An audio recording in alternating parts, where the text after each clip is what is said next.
Assalamualaikum warahmatullahi wabarakatuh. Perkenalkan, nama saya Dani Sujana.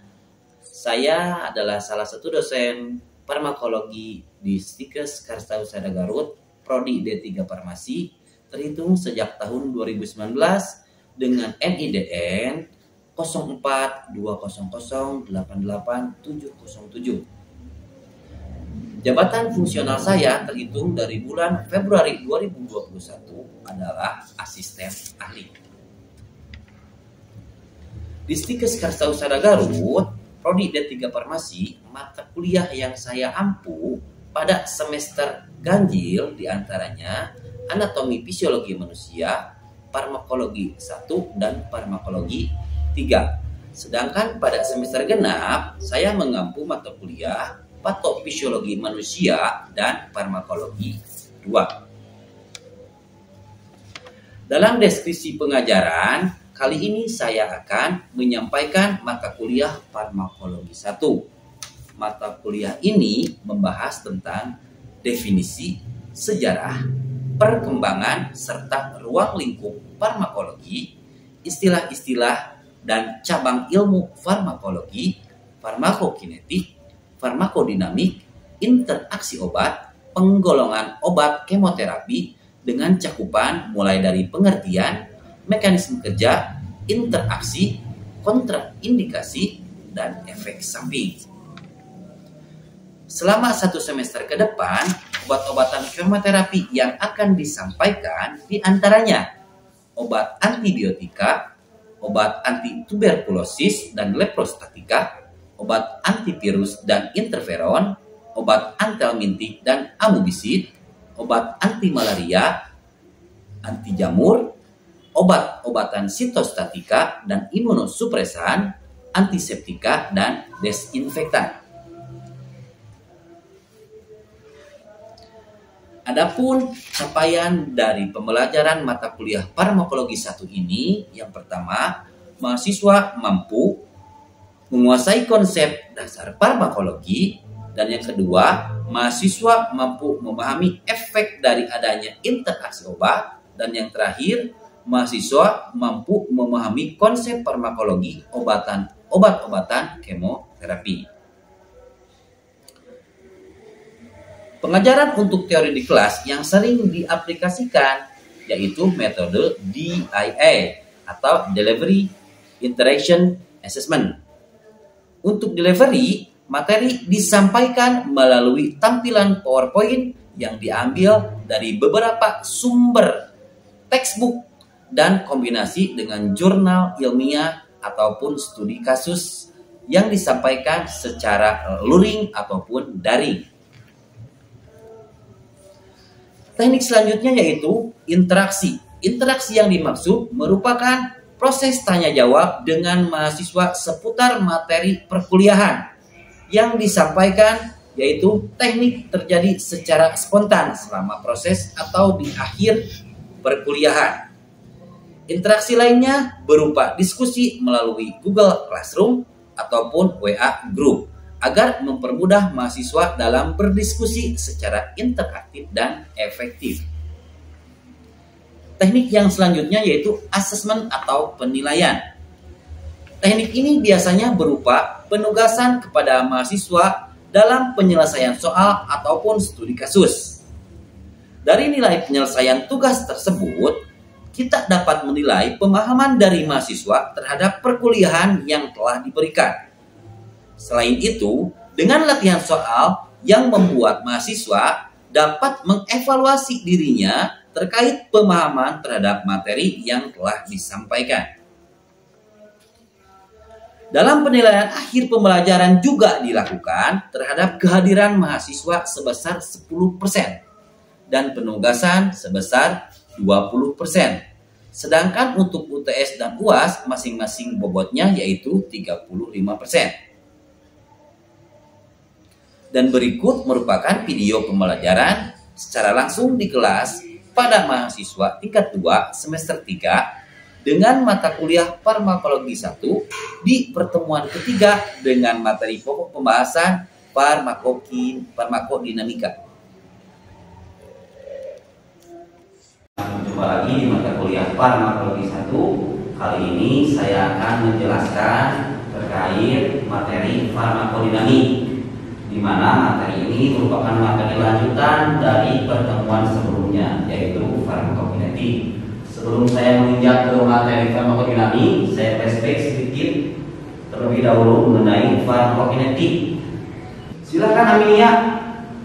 Proses apakah yang berhubungan dengan farmakodinamika dihubungkan dengan farmakokinetik? Fase distribusinya. Fase distribusi. Jelaskan coba sedikit.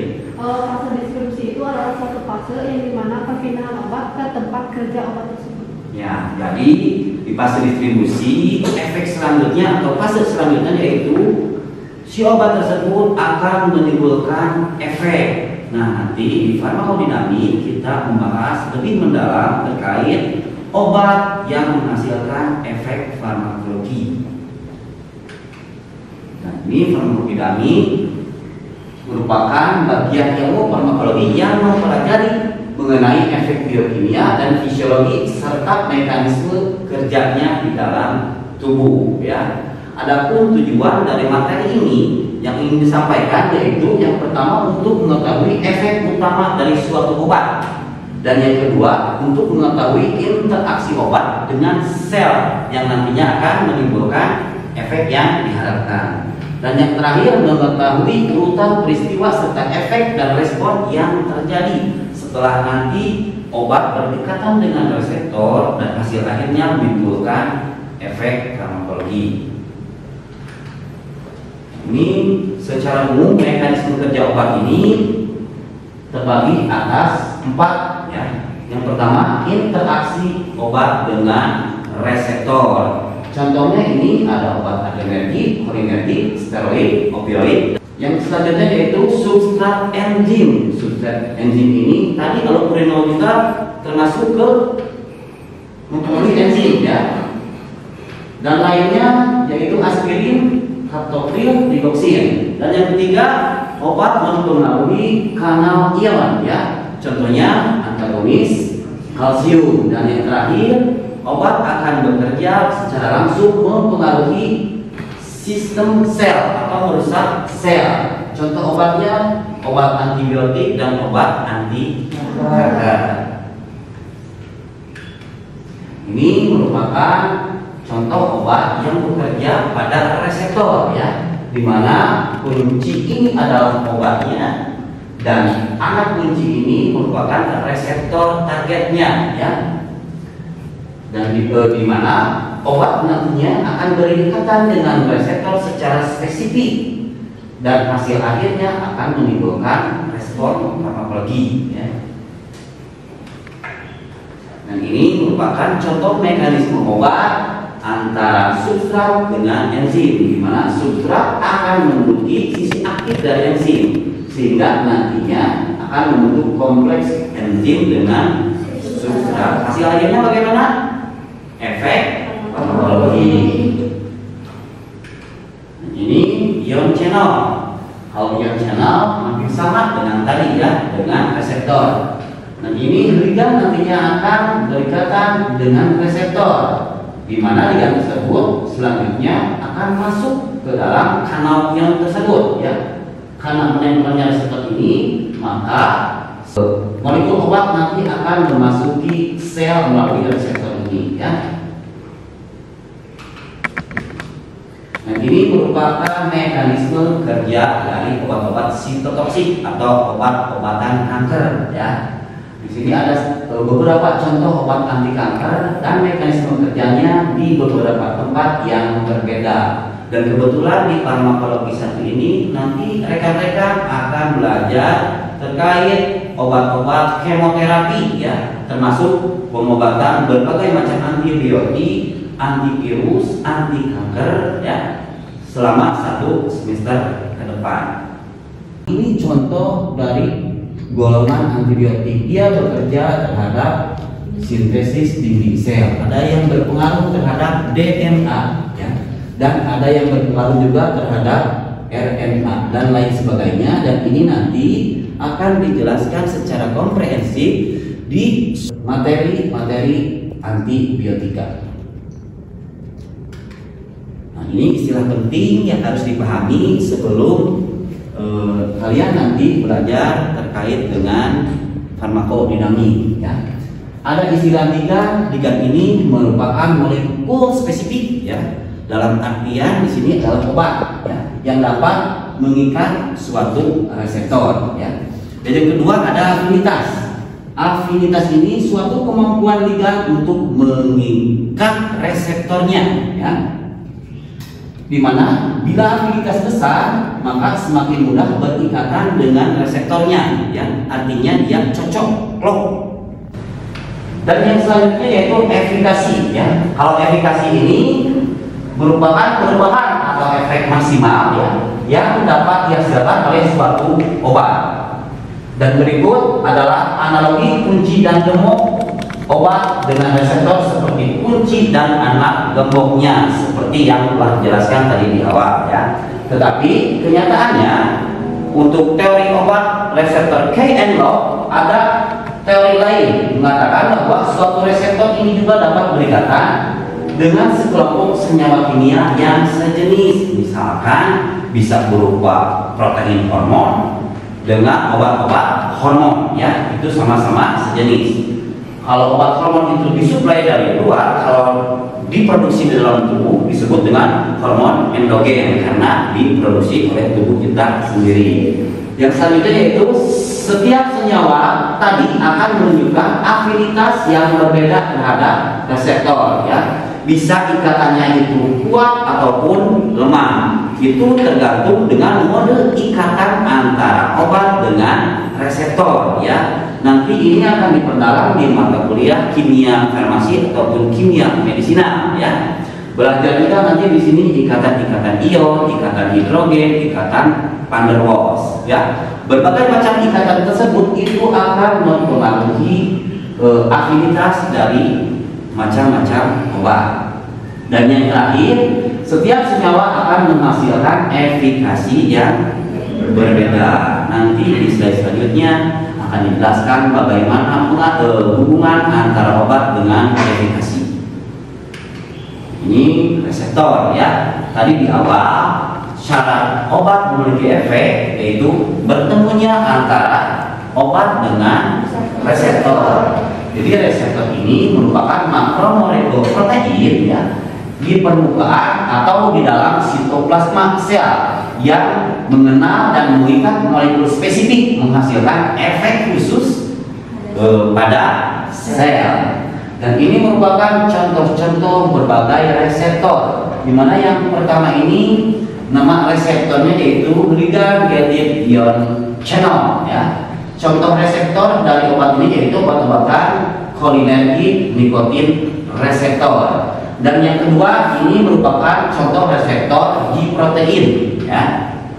Dan yang ketiga ini merupakan contoh enzim lipid reseptor. Contohnya yaitu reseptor insulin. Dan yang terakhir yaitu contoh intraseluler reseptor ya. Perbedaannya dari ketiga reseptor ini dia terdapat di permukaan sel. Berbeda dengan reseptor steroid ini, dia hanya bekerja melalui inti sel ya.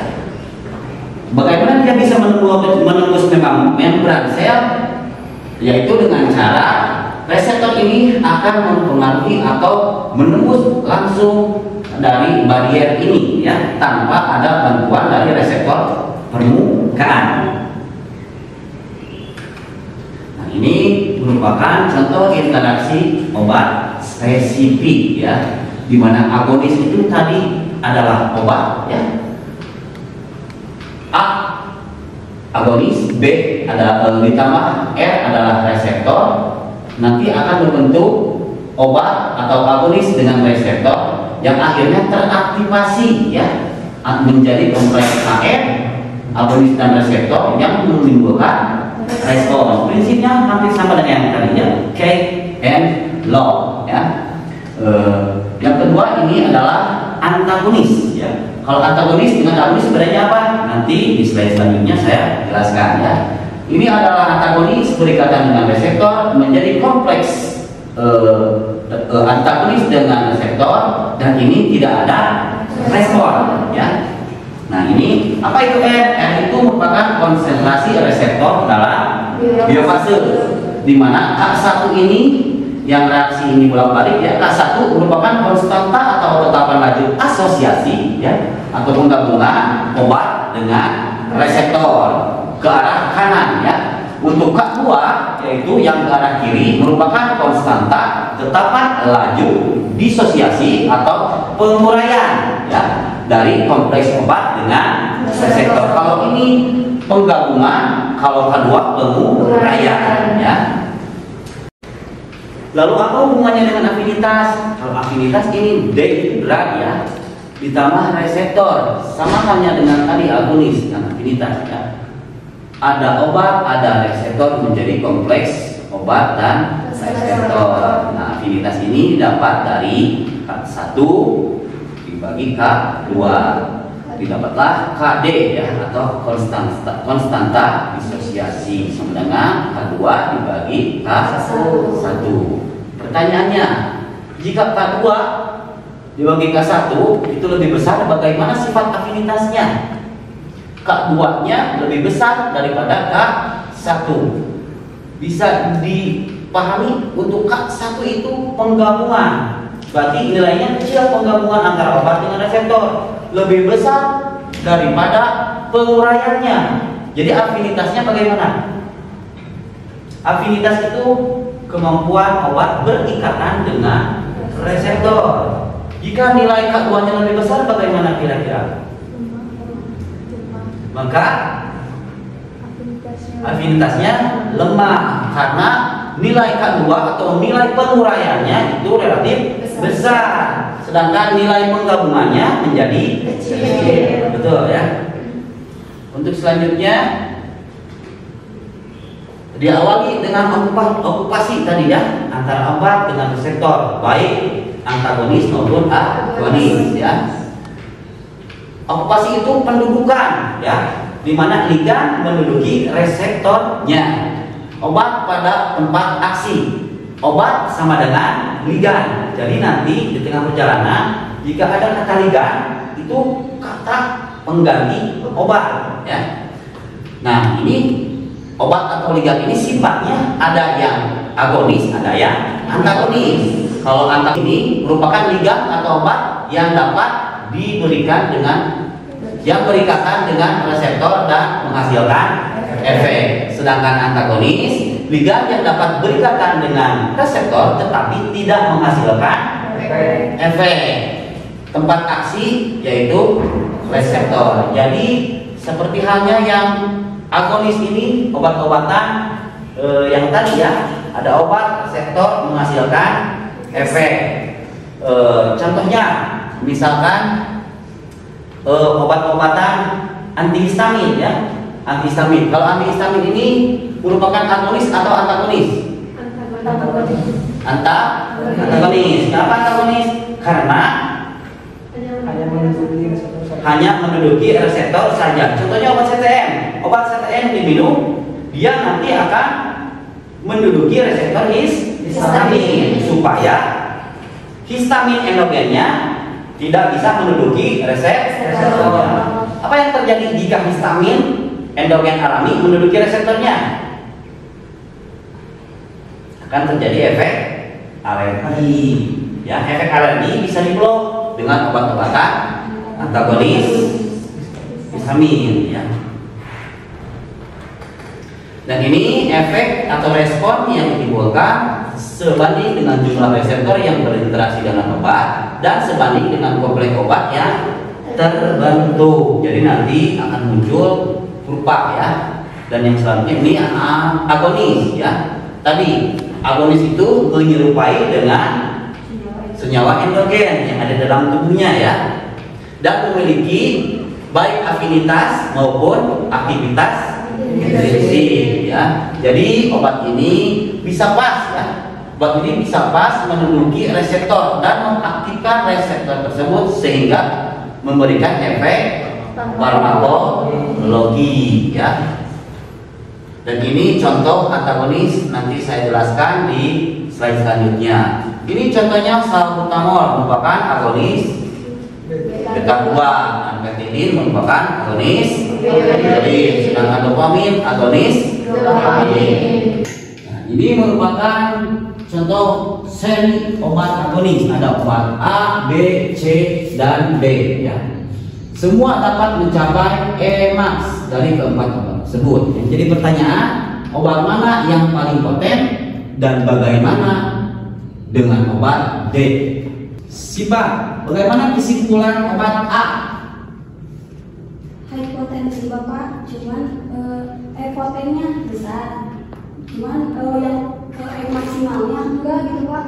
Yang maksimalnya C. Ya, betul ya. Jadi obat A di sini memiliki efikasi lebih kecil dari obat B dan C, lebih potensi ya. Untuk D itu dia efikasinya lebih rendah dari seluruh obat dan dari segi potensi lebih kecil. dari segi potensi paling tidak berpoten ya, karena memerlukan dosis yang paling besar. Sudah dosis besar, potensi efikasinya rendah ya.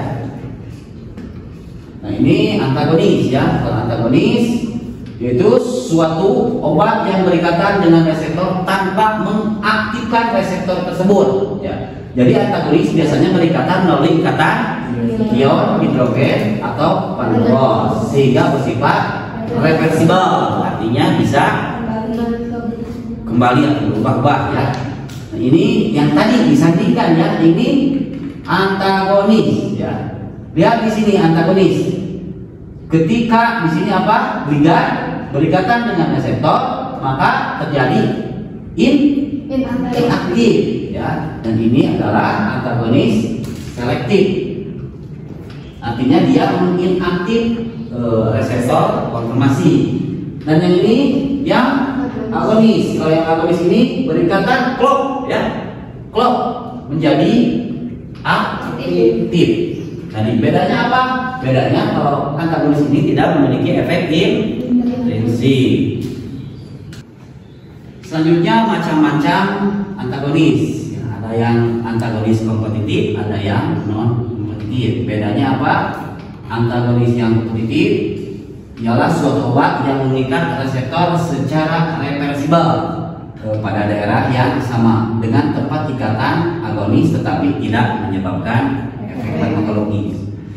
Efek antagonis kompetitif ini dapat diatasi dengan peningkatan konsentrasi dari agonis ya, sehingga meningkatkan proporsi reseptor yang dapat diduduki oleh agonis. Untuk antagonis reversibel ini adalah antagonis yang dapat mengikat reseptor secara kuat dan bersifat irreversibel, tidak bisa balik lagi ya, dan tidak bisa diatasi dengan penambahan dari agonis. Sedangkan yang antagonis non kompetitif, suatu antagonis yang dapat mengurangi efektivitas suatu agonis melalui mekanisme selain berikatan dengan tempat ikatan agonis pada reseptor. Dan ini merupakan kurva dari antagonis kompetitif, di mana ini adalah kurva obat saja ya, drug saja atau obat saja, dan ini obat agonis dengan antagonis kompetitif ya. Untuk efek maksimalnya dia setara ya, sama. Akan tetapi perbedaannya dia memerlukan apa? Dosis yang lebih besar untuk mencapai efek maksimal yang sama. Dan yang kedua yaitu antagonis non kompetitif, dan ini contoh obat saja ya. Dan yang kedua yaitu obat agonis dan antagonis non kompetitif ya. Dia akan menurunkan dari efek obat tersebut ya. Untuk Emax-nya tercapai di bawah Emax dari agonis ya, dari agonis saja. Nah, ini istilah dari indeks terapi ya, atau ED50 merupakan dosis yang diperlukan agar menghasilkan efek terapi pada 50% populasi ya.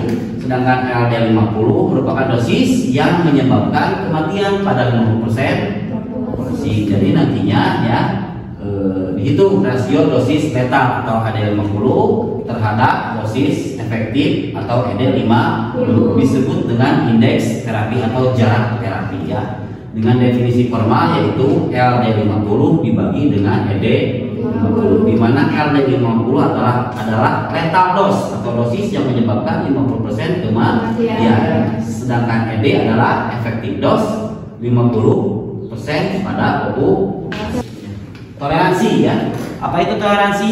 Toleransi adalah efek suatu obat yang mungkin berubah dengan pemberian berulang. Jadi ketika obat diberikan secara berulang, di kemudian hari itu akan perlu penambahan dosis sehingga memunculkan atau menimbulkan efek yang sama ya.